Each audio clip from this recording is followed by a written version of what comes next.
Hello everyone, welcome to my channel. Please subscribe and keep watching more details. Treasure hunters flock to Oak Island, where no one has ever found treasure. Sometimes called Hoax Island, this Nova Scotia tourist trap has for centuries been rumored to feature buried treasure. No one's ever found it, but the island's legend continues to grow. On a recent sunny Saturday, Tony Sampson, treasure hunter, welcomed guests from Ontario, New Brunswick, Los Angeles, and New York to his tour boat for a guided trip of the waters around Oak Island, entertaining them with stories of the Knights Templar, pirate gold, and decades spent diving on shipwrecks around the world. Sampson, who has a military bearing, a British accent, and a well-rehearsed arsenal of sly jokes, concludes by suggesting his guests cross the causeway to visit the Interpretation Center on the island.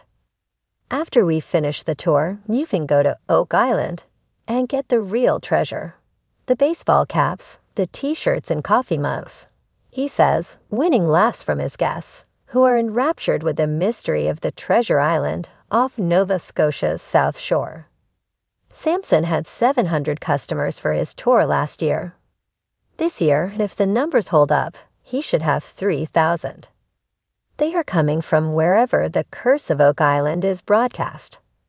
The hit reality show tells the story of two Michigan brothers who are following in the footsteps of treasure hunters who have been digging up the island for more than 200 years.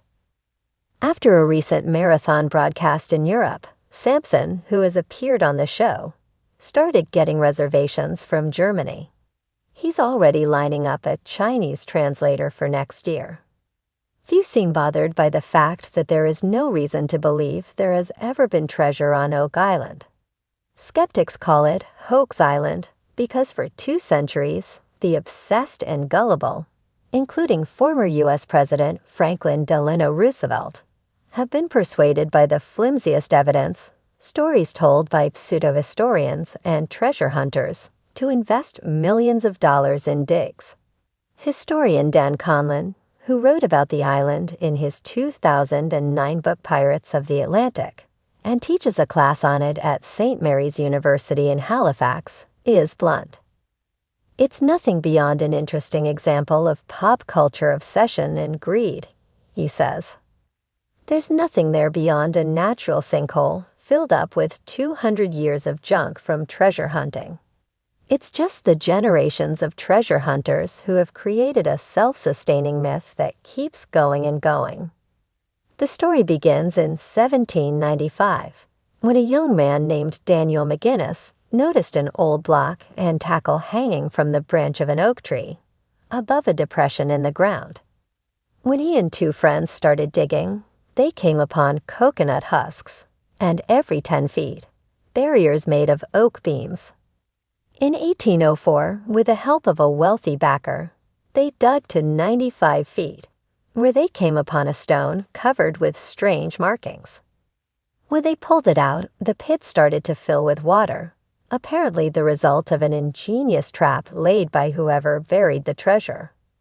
The markings on the stone, when translated, promised riches. 10 feet below 2 million pounds lie buried.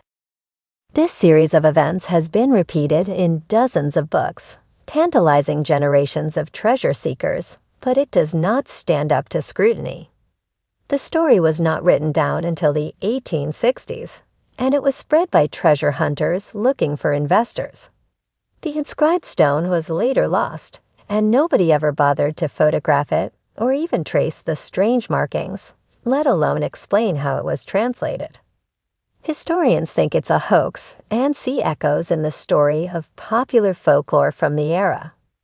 At the time of the California Gold Rush, there was a mania for sudden riches. In New England and the Maritimes, it often took the form of stories about hidden pirate gold.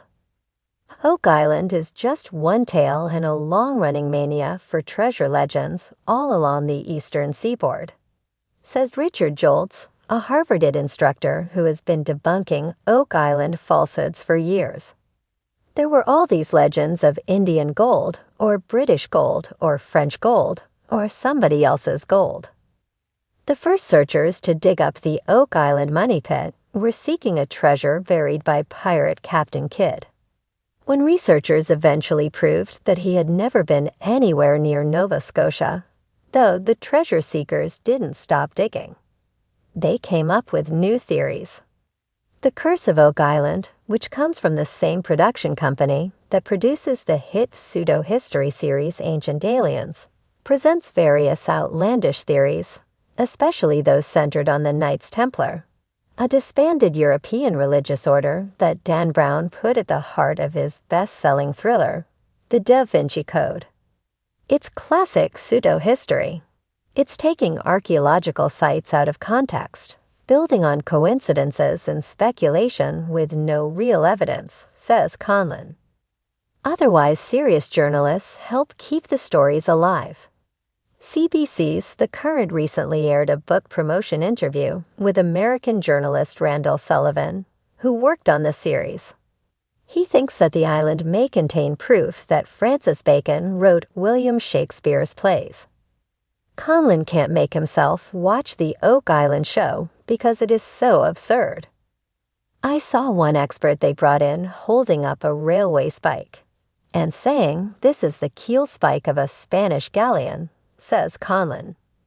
But the lack of evidence seems not to bother viewers, and the tourists keep coming.